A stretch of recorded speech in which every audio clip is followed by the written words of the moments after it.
নমস্কার। ঠাকুর মা ও স্বামীজির চরণে আভূমি লুণ্ঠিত প্রণাম নিবেদন করে আজকে আমরা কথামৃত পাঠ শুনব 1882 অক্টোবরে প্রথম পরিচ্ছেদ। পূর্বকথা শ্রীরামকৃষ্ণের প্রথম প্রেমোন্মাদ কথা। 1858 কৃষ্ণ কিশোর এরেদার সাধু হলধারী যতীন্দ্র জয়মুখুজ্জে রাসময়। আজ ঠাকুর শ্রীরামকৃষ্ণ মহানন্দে আছেন। দক্ষিণেশ্বর কালীবাড়িতে নরেন্দ্র আসিয়াছেন। আরও কয়েকটি অন্তরঙ্গ আছেন। নরেন্দ্র ঠাকুর বাড়িতে আসিয়া স্নান করিয়া প্রসাদ পাইয়াছেন। আজ 31 আশ্বিন শুক্লা চতুর্থী তিথি, 16 অক্টোবর 1882 সোমবার। আগামী বৃহস্পতিবার সপ্তমী তিথিতে শ্রী শ্রী দুর্গাপূজা। ঠাকুর শ্রীরামকৃষ্ণের কাছে রাখাল রামলাল ও হাজরা আছেন। নরেন্দ্রের সঙ্গে আরও 2-1টি ব্রহ্মজ্ঞানী ছোকরা আসিয়াছেন। আজ মাস্টারও আসিয়াছেন। নরেন্দ্র ঠাকুরের কাছে আহার করিলেন। আহারান্তে ঠাকুর শ্রীরামকৃষ্ণ তাহার ঘরের মেঝেতে বিছানা করিয়া দিতে বলিলেন। নরেন্দ্র আদি ভক্তেরা বিশেষত নরেন্দ্র বিশ্রাম করিবেন। মাদুরের উপর লেপ ও বালিশ পাতা হইয়াছে। ঠাকুরও বালকের ন্যায় নরেন্দ্রর কাছে বিছানায় বসিলেন। ভক্তদের সহিত, বিশেষত নরেন্দ্রর সহিত। নরেন্দ্রের দিকে মুখ করিয়া হাসি মুখে মহা আনন্দে কথা কহিতেছেন। নিজের অবস্থা, নিজের চরিত্র গল্পচ্ছলে বলিতেছে। তো ঠাকুর রামকৃষ্ণদেব যখন দক্ষিণেশ্বর কালীবাড়িতে নরেন্দ্রনাথ এসেছেন, ঠাকুরের ভীষণ মহা আনন্দে, এতই আনন্দ হচ্ছে যে তার নরেন এসেছে। তো এই করিয়া ঠাকুর নরেন্দ্র আর বাকি যে যারা এসেছিলেন সবাই খাওয়া দাওয়া হওয়ার পর বলছেন যে ওদের জন্য বিছানা করে দিতে। আর সেই বিছানায় নরেন্দ্র বিশ্রাম করছিলেন। সেই বালিশের পাশে গিয়ে ঠাকুর বাচ্চাদের মতো নরেন্দ্রর কাছে গিয়ে বসিলেন। তারপর নরেন্দ্রর দিকে মুখ করে হাসি মুখে, ঠাকুরের তো ভীষণ আনন্দ, নরেন্দ্র এসেছে, তো সেই আনন্দে খুব আনন্দে কথা বলিতেছেন ঠাকুর। আর নিজের অবস্থা, নিজের চরিত্র গল্পচ্ছলে সম্পূর্ণ কিছু বলছেন। ঠাকুর শ্রী রামকৃষ্ণ নরেন্দ্র আদি ভক্তির প্রতি। তখন ঠাকুর রামকৃষ্ণদেব বলছেন যে আমার এই অবস্থা হতো যেন আমি ঈশ্বরের ব্যাকুলতা হয়ে পড়ছিলাম। ঈশ্বরের কথা শুনবার জন্য ঠাকুর ব্যাকুলতা হয়েছিলেন। কোথায় ভগবত, কোথায় অধ্যায়, কোথায় মহাভারত খুঁজে বেড়াতাম। ঠাকুর এই কথা নরেন্দ্রকে বলছেন। এদের আর কৃষ্ণ কিশোরের কাছে অধ্যাত্ম শুনতে যেতাম, এ কথাও ঠাকুর বলছেন। কৃষ্ণ কিশোরের কি বিশ্বাস! বৃন্দাবনে গেছিল, সেখানে একদিন জল তৃষ্ণা পেয়েছিল। কুয়ার কাছে গিয়ে দেখে একজন দাঁড়িয়ে রয়েছে। জিজ্ঞাসা করাতে সে বললে, আমি নিজ জাতি, আপনি ব্রাহ্মণ, কেমন করে আপনার জল তুলে দেব? কৃষ্ণ কিশোর বললে, তুই শিব শিব বললেই তুই শুদ্ধ হয়ে যাবি। এই গল্পগুলো ঠাকুর ওদেরকে বলছেন যে কৃষ্ণ কিশোরের কাছে যে ঠাকুর যেতেন আধ্যাত্ম মহাভারত বিষয় নিয়ে এগুলো জানবার জন্য, তখনই সেই কৃষ্ণ কিশোরের কথা, একবার কৃষ্ণ কিশোর বৃন্দাবন গিয়েছিলেন, সেই ঘটনার কথা ঠাকুরকে বলছেন। ঠাকুর আবার নরেন্দ্র ওদেরকে বলছেন যে বৃন্দাবনে গিয়ে যখন জল তৃষ্ণা পেয়েছিল কৃষ্ণ কিশোরের, তখন কুয়ার সামনে একজন দাঁড়িয়েছিল লোক, তো তাকে বলল একটু জল দিতে, কিন্তু সে জাতিতে নিচু জাতি ছিল বলে, আর কৃষ্ণ কিশোরকে দেখলেন ব্রাহ্মণ পণ্ডিত, তো ওনাকে দেখে বলছে আমি আপনাকে জল দিতে পারবো না, কেননা আমি জাতিতে নিচু। তখন কৃষ্ণ কিশোরে বলেছিল যে তুই শিব শিব বললেই আমি শুদ্ধ হয়ে যাব, সেই যদি জল খাই তুই শিব শিব বলে আমাকে জল তুলে দে, আমি সেই জল খেয়েই আমি শুদ্ধ হয়ে যাব। তো কৃষ্ণ কিশোরের কি বিশ্বাস ছিল দেখুন। তো এবারে এরেদার ঘাটে একটি সাধু এসেছিল, আমরা একদিন দেখতে যাব ভাবলুম। আমি কালীবাড়িতে হলধারীকে বললাম কৃষ্ণ কিশোর আর আমি সাধু দেখতে যাব, তুমি যাবে? হলধারী বললে একটা মাটির খাঁচা দেখতে গিয়ে কি হবে? তো হলধারী গীতা বেদান্ত পড়ে কিনা, তাই সাধুকে বললে মাটির খাঁচা। কৃষ্ণ কিশোরকে গিয়ে আমি ওই কথা সব বললাম। ঠাকুর আবার এই কথাগুলো বললেন। সে মহা রেগে গেল। কৃষ্ণ কিশোর এই কথা শুনে রেগে গেল আর বললে, কি হলধারী এমন কথা বলছে? যে ঈশ্বর চিন্তা করে, যে রাম চিন্তা করে আর সেই জন্য সর্বত্যাগ করেছে, তার দেহ মাটির খাঁচা? হলধারীর কথা কৃষ্ণ কিশোর এই শুনে এই কথাগুলো বলছেন, যে যে সবসময় সর্বদা ঈশ্বরের চিন্তা করছেন, রাম রাম চিন্তা করছেন, সে সর্বদা সব কিছুই ত্যাগ করে, সর্বত্যাগ করে তিনি যে এই মাটির খাঁচা, সে জানে না যে তাকে কি এমনভাবে বলছে। এইসব বলে সে ভীষণ রেগে গেল। সে জানে না যে ভক্তের হৃদয় চিন্ময়। এত রাগ কালীবাড়িতে ফুল তুলতে আসত, হলধারীর সঙ্গে দেখা হলে মুখ ফিরিয়ে নিত, কথা কইবে না। তে ওই যে কৃষ্ণ কিশোরের এই কথাগুলো শোনার পর হলধারীর উপর চটেছিলেন। তো যখন কালীবাড়িতে ফুল তুলতে যেতেন, দুজনেই দুজনের সঙ্গে দেখা হলেও মুখ ফিরিয়ে নিয়ে যেত। এই কথাগুলো ঠাকুর নরেন্দ্রকে বলছেন। আমায় বলছিস পৈতা ফেললে কেন?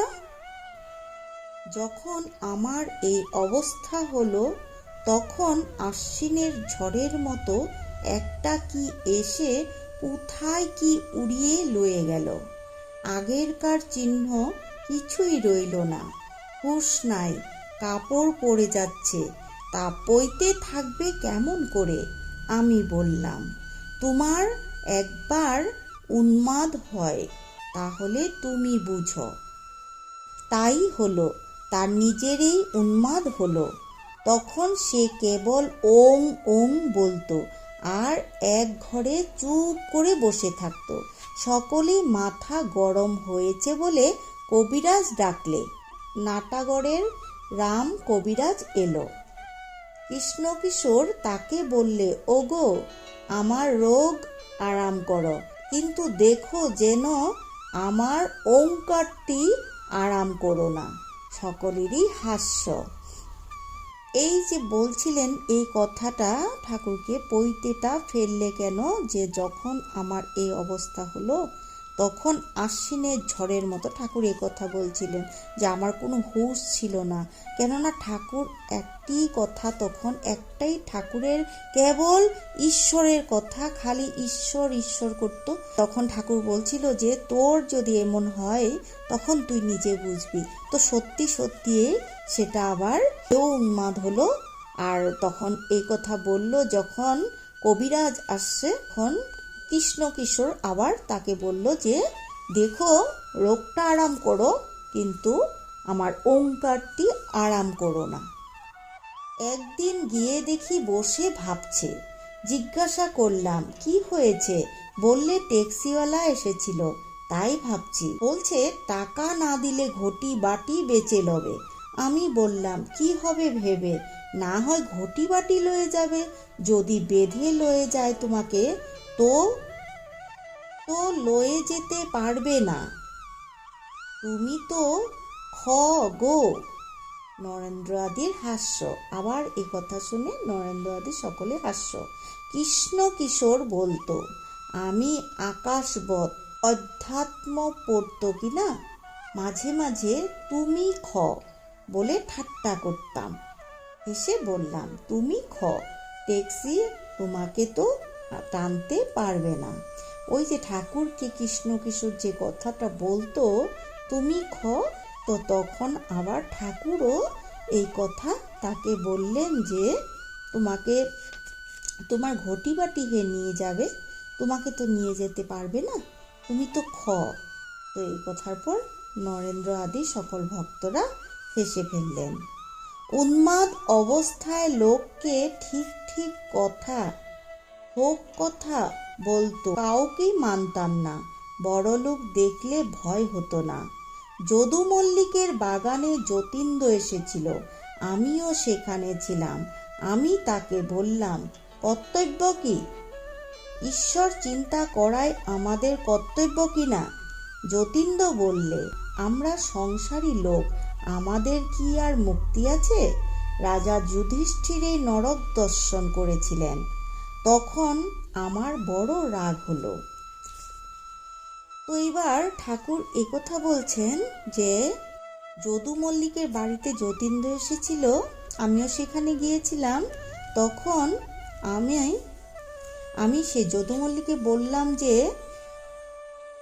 কর্তব্য কি প্রশ্ন করেছিলাম, ঈশ্বর চিন্তা করাই আমাদের কর্তব্য কিনা সে কথা আমি যতীন্দ্রকে বলেছিলাম যে আমাদের তো ঈশ্বর চিন্তা করাই আমাদের কর্তব্য। যতীন্দ্র তখন বলছিলেন যে আমরা তো সংসারী লোক, আমাদের আর কি মুক্তি আছে? তো রাজা যুধিষ্ঠির কথা দিয়ে বলছিলেন যে যুধিষ্ঠির নরক দর্শন করেছিলেন। তখন ঠাকুরের ভীষণ রাগ হয়েছিল। তখন ঠাকুর বললাম, তুমি কি রকম লোক গা? যুধিষ্ঠির কেবল নরক দর্শনে মনে করে রেখেছ? ঠাকুর এই কথা বললেন যে তুমি কেমন লোক, যুধিষ্ঠিরের শুধু নরক দর্শনটাই তুমি মনে করে রেখেছ, তার মানে যুধিষ্ঠির যে আরো ভালো গুণগুলো যে বললেন না, এর জন্য ঠাকুর রাগ হয়েছিলেন। যুধিষ্ঠিরের সত্য কথা, ক্ষমা, ধৈর্য, বিবেক, বৈরাগ্য, ঈশ্বরের ভক্তি, এইসব কিছু মনে হয় না। এই যে ঠাকুর এই কথা বলছেন যে নরকটাই শুধু দর্শনের কথাটাই বললে, যুধিষ্ঠিরের যে আর এই সব গুণ ছিল, তিনি তো সত্যবাদী ছিলেন, তার ওনার মধ্যে ক্ষমা ছিল, ধৈর্য ছিল, বিবেক, বৈরাগ্য, ঈশ্বরের প্রতি ভক্তি, এইসব কিছু মনে হয় না। আরও কত কি বলতে যাচ্ছিলাম, ঠাকুর এই কথাও বলছে আমি আরও অনেক কিছু বলতে যাচ্ছিলাম, হৃদয়ে আমার মুখ চেপে ধরল। যতীন্দ্র একটু পরে আমার একটু কাজ আছে বলে চলে গেল। অনেকদিন পরে ক্যাপ্টেনের সঙ্গে সৌরিন্দ্র ঠাকুরের বাড়ি গেছিলাম। তাকে দেখে বললাম, তোমাকে রাজা টাজা বলতে পারবো না, কেননা সেটা মিথ্যা কথা হবে। আমার সঙ্গে খানিকটা কথা কইলে, তারপর দেখলাম সাহেব টাহেব আনাগোনা করতে লাগলো। রজগুণী লোক, নানা কাজ লয়ে আছে।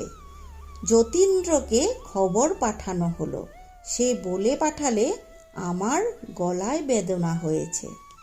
সেই উন্মাদ অবস্থায় আর একদিন বরাহনগরের ঘাটে দেখলাম জয় মুখুজ্জে জপ করছে, কিন্তু অন্যমনস্ক। তখন কাছে গিয়ে 2 চাপড় দিলাম। তারপর ঠাকুর আবার এই কথা বলছেন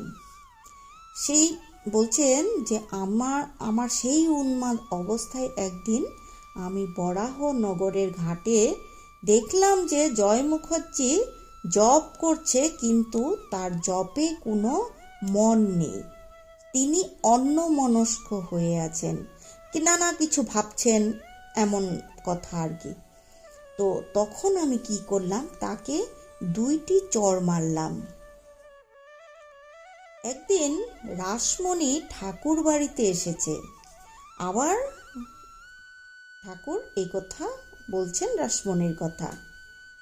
তো কালীঘরে এলো, পূজার সময় আসতো আর দুই একটা গান গাইতে বলতো। তো গান গাচ্ছি, দেখি যে অন্যমনস্ক হয়ে ফুল বাজছে, অমনি দুই চাপড়। তখন ব্যস্ত সমস্ত হয়ে হাত জোর করে রইল। তো এখানে ঠাকুর রানী রাসমণির কথাও বলছেন যে আমি কালীঘরে যখন রাসমণি আসতো, পূজার সময় আসতো আর দুই একটা গান আমাকে গাইতে বলতো, তখন আমি গান গাইছি, কিন্তু গান গাইতে গাইতে দেখি যে রানী অন্য মনস্ক হয়ে আছেন। তখন আমি তাকেও দুই চাপড় মারলাম। তখন সে ব্যস্ত সমস্ত হয়ে হাত জোর করে রইল। তারপর ঠাকুর রামকৃষ্ণদেব হলধারীকে বলছিলেন যে দাদা আমি কি করি, আমার যে ওই উন্মাদ ভাব, আর আমি এই ঘটনাগুলো যে করে ফেলি, আমি রানী রাসমণিকেও চড় মেরেছি, তো আমার এই স্বভাব আমার কি করে যাবে। তখন ঠাকুর মাকে ডেকে ডেকে এই স্বভাবটা বাদ দিল। তো ঠাকুর তো উন্মাদ হয়ে গেছিল না, আর কিসের জন্য হচ্ছিল ঠাকুর উন্মাদ? ঈশ্বর দর্শনের লাভে, ঈশ্বর দর্শনের জন্য ঠাকুর উন্মাদ হয়েছিল। তো এই কথাগুলো নরেন্দ্র আর সকল ভক্তদেরকে ঠাকুর বলেছিলেন।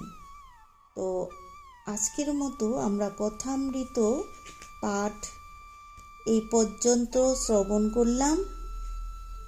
ঠাকুরের কথা শুনতে শুনতে আমাদের যতই বলি না কেন তো শেষ হয় না, তো অনেকই ভালো লাগে, জানতেও পারা যায়।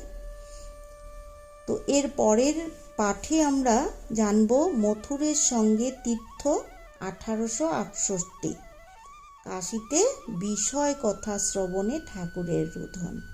তো সকলেই ভালো থাকবেন, সুস্থ থাকবেন। ঠাকুরের কাছে কামনা করি সবাই যেন আমরা একত্রিত হয়ে সুন্দরভাবে আমরা ভালো থাকতে পারি, মিলেমিশে থাকতে পারি, এই কামনা করে আজকের মতো এখানেই রাখছি। জয় কথামৃতের জয়, জয় শ্রী শ্রী রামকৃষ্ণ দেবের জয়।